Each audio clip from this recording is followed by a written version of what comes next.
Vous êtes hypersensible, vous vous êtes forgé une carapace avec les années pour ne plus ressentir certaines émotions avec lesquelles vous avez du mal parce qu'elles prennent beaucoup trop d'ampleur en vous et peut-être même beaucoup trop de souffrance.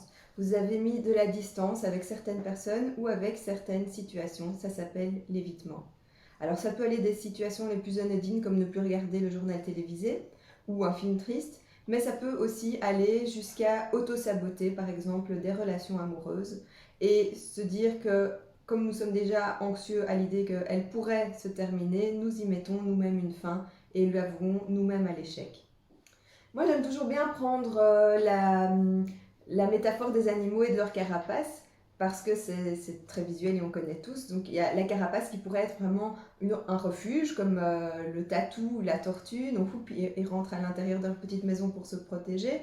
Et puis, il y en a d'autres qui ont, comme les porcs-épics, des piquants. Et donc, eux, ils vont se défendre. Vous voyez ces espèces de petits poissons hérissons qui gonflent en un coup dès qu'il y a un signe de danger. Alors, eux, c'est plutôt ceux qui piquent et qui agressent.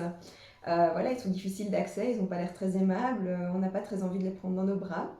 Et puis il y en a encore d'autres qui se fondent dans la normalité comme un caméléon et qui essayent de ne pas trop se faire voir. Et c'est aussi un type de carapace de ne pas se montrer tel qu'on est soi-même, mais tel qu'on désirerait que les autres nous voient.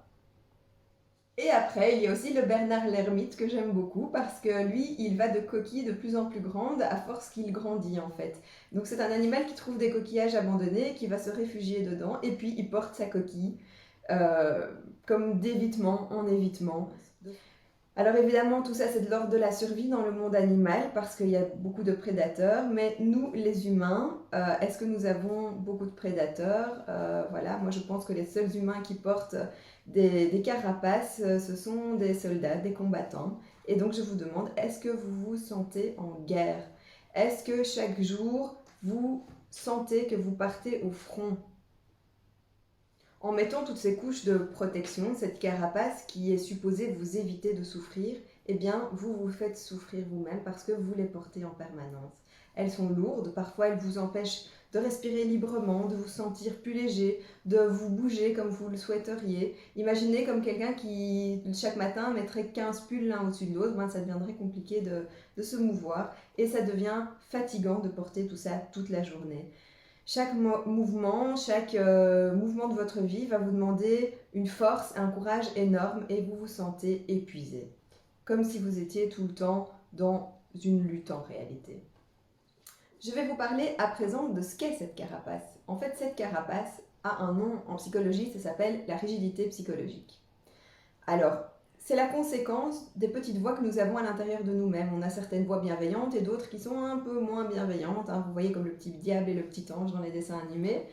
Le problème, c'est que ces voix qui font partie d'une certaine angoisse, par exemple, t'es nul, tu vas pas y arriver, tu n'appartiens pas à ce groupe, ils vont remarquer que tu es différent, ils vont remarquer que tu es bête. Bon, on a tous un peu un discours comme ça à l'intérieur de nous.